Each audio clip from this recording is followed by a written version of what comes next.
cederanya? Kalau Hilman untuk sekarang sebenarnya cedera sudah tahap penyembuhan. Jadi yang sekarang tersisa itu traumatiknya saja. Kalau dari segi pemeriksaan fisik semua sudah aman. Jadi nanti besok itu sisa kita fixkan dengan MRI. Rencana kita MRI untuk lihat kalau sudah tidak ada masalah, berarti dia sudah aman. Sisa traumatiknya saja. Kembalian mentalnya untuk main kembali ke lapangan. Artinya kesiapannya untuk main lawan Bali seberapa besar itu?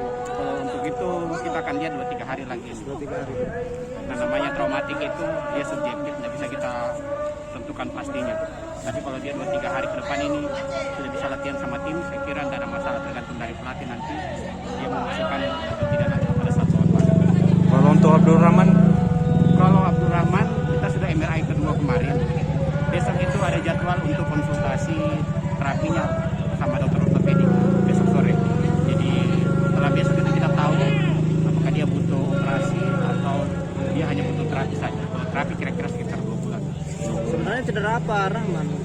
Rahman itu dia untuk sekarang perkiraan itu MCL-nya dia ligamen bagian dalam dari lutut, mungkin ada tarikan, tapi kita mau pastikan kembali dengan MRI keduanya ini yang baru selesai di MRI kemarin. Kalau Hilman sendiri dok, cederanya cedera apa kemarin?